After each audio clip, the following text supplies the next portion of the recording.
गहरी चिंता व्यक्त करता हूं। यह विधेयक भले ही रेलवे के शासन ढांचे को सुव्यवस्थित करने का लक्ष्य रखता हो, लेकिन ये हमारे रेलवे सिस्टम की मूलभूत ताकत को कमजोर कर सकता है। केंद्र सरकार की बढ़ती भूमिका भले ही अच्छे इरादों से प्रेरित हो, लेकिन इससे नौकरशाही में देरी हो सकती है और समय पर निर्णय लेने की क्षमता कम हो सकती है। हमें अपने रेलवे सिस्टम की चपलता और लचीलेपन को खोने का जोखिम उठा रहे हैं। रेलवे बोर्ड में सदस्यों की नियुक्ति में मंत्री जी से पूछना चाहता हूं कि क्या SC ST OBC और महिलाओं। लोकसभा सांसद चंद्रशेखर को आप सुन रहे थे। नमस्कार, मेरा नाम विश्वजीत और आप देख रहे हैं वाक फॉर इंडिया न्यूज।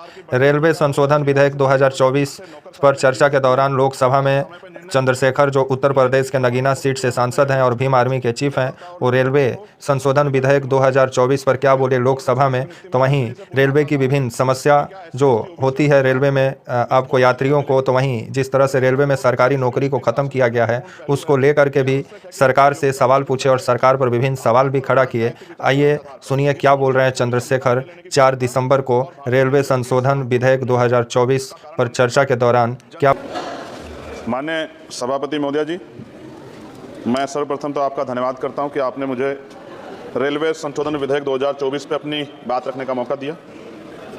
रेलवे संशोधन विधेयक 2024 पर मैं अपनी गहरी चिंता व्यक्त करता हूं। यह विधेयक भले ही रेलवे के शासन ढांचे को सुव्यवस्थित करने का लक्ष्य रखता हो, लेकिन ये हमारे रेलवे सिस्टम की मूलभूत ताकत को कमजोर कर सकता है। केंद्र सरकार की बढ़ती भूमिका भले ही अच्छे इरादों से प्रेरित हो, लेकिन इससे नौकरशाही में देरी हो सकती है और समय पर निर्णय लेने की क्षमता कम हो सकती है। हमें अपने रेलवे सिस्टम की चपलता और लचीलेपन को खोने का जोखिम उठा रहे हैं। रेलवे बोर्ड में सदस्यों की नियुक्ति में मंत्री जी से पूछना चाहता हूं कि क्या SC ST OBC और महिलाओं को इस बोर्ड में जगह मिलेगी। रेलवे बोर्ड सदस्यों की नियुक्ति शासन का एक महत्वपूर्ण पहलू है। यह आवश्यक है कि नियुक्तियां योग्यता और विशेषज्ञता के आधार पर हो, न कि राजनीतिक विचारधाराओं के आधार पर। इस मोर्चे पर कोई भी समझौता निर्णय लेने की गुणवत्ता और भारतीय रेलवे के समग्र प्रदर्शन में गिरावट का कारण बन सकता है। जनता की जरूरतें सर्वोपरि, इसलिए हमारे लिए आम आदमी की जरूरतें सर्वोपरि हैं। रेलवे सुलभ, किफायती और विश्वसनीय होना चाहिए। विधेयक को सुनिश्चित करना चाहिए कि इन सिद्धांतों का पालन होगा।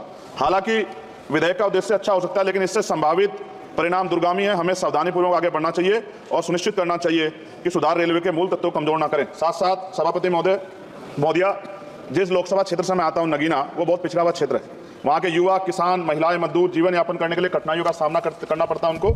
इसलिए मैं माननीय मंत्री जी से मांग करूंगा कि नजीबाबाद से मुंबई और जम्मू के लिए ट्रेन चलाई जाए। साथ साथ नजीबाबाद स्टेशन गढ़वाल का प्रवेश द्वार है।